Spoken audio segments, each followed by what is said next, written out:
Bonjour à tous, ici Stéphane de forex-trader.fr. Nous sommes le 27 mars 2016, on va parler de EU. Avant de démarrer, je vous rappelle que les investissements sur le forex sont des investissements risqués, que vous ne devez y investir que de l'argent que vous pouvez vous permettre de perdre, et que tout ce que je vais dire maintenant ne reflète que mes vues sur le marché. Ce n'est pas un conseil pour y investir et je décline toute responsabilité en cas de perte financière liée à l'utilisation du contenu de la présente vidéo. EU sur le graphe, alors globalement EU, j'ai l'impression qu'il est en train de tourner lentement haussier, je vais vous expliquer pourquoi. C'est pas encore tout à fait prêt. Sur le graphe mensuel, on voit très bien qu'on est dans un range, ok, et qu'on est en train d'attaquer vers un 12,6 à peu près, la résistance de ce range. Il est bien défendu parce qu'on a de grandes appuis, je ne sais plus ce que c'est, vers le haut, mais vous voyez que de l'autre côté, on a descendu très bas et que depuis maintenant presque 2 ans, on ne bouge pas trop.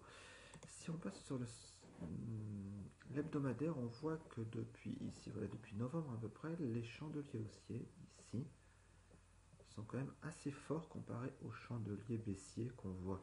C'est ça qui me laisse penser qu'on est en train de monter doucement. On voit que vers 1,10,3, 1,10,25, on a aussi sans doute un support avec la conjonction des SMA 55 et 40. Et enfin, les SMA court terme sont en train de devenir horizontales, ce qui est normal puisqu'on est dans un range. Après cette forte descente, on va passer sur le graphe jour, c'est là que se passe des choses. D'abord, on a une tête-épaule inversée, donc avec les épaules ici, la tête ici, on a cassé la ligne ici vers un 10,5. Si vous regardez un 10,5, vous voyez qu'on a la MAS 200 qui est plate maintenant à ce niveau, qui forme résistance, qui a été cassée, ça fait support maintenant. Et comme on avait sur le... donc on a un 10,5, comme on avait vers un 10,3 sur le graphe hebdomadaire, vu qu'on avait deux SMA qui faisaient aussi résistance, je pense qu'il faudra bien surveiller ce 1,5 si jamais on vient le retester. Regardez maintenant au niveau des chandeliers haussiers, ici, là, la force de ces chandeliers et la faiblesse des chandeliers baissiers. On redescend vraiment très doucement. Ça me laisse penser qu'on est plutôt en train de monter sur cette paire.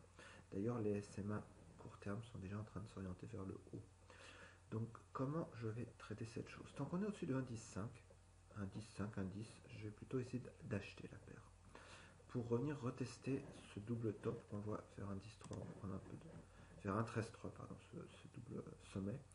Et je vais vraiment faire très attention à ce qui se passe ici, voir si on est capable de le passer ou pas. Si on est capable de le passer, je vais sans doute risquer d'acheter, même si je suis conscient qu'il y a un autre double sommet vers un 14,3, un 14,5. Si on continue à descendre, je vais vraiment regarder très très fort ce qui va se passer dans la zone 1,10,5, 1,10 et aussi pour chercher à racheter. Et si on casse un 10, par contre, je vais vendre pour aller retester cette zone très importante de support vers 1,08,3, 1,08,25. Donc, dans cette zone-là, je veux plutôt acheter. Je veux plutôt acheter ici. Je vais hésiter ici. Enfin, je vais regarder ce qui se passe pour savoir si je veux acheter ou vendre. Par contre, si on passe en dessous de ça, je vends pour aller retester cette zone-là. Voilà, c'est ce que je voulais vous montrer pour aujourd'hui. Je vous souhaite une bonne journée de trading et je vous dis à bientôt pour une nouvelle vidéo sur forex-trader.fr. Au revoir.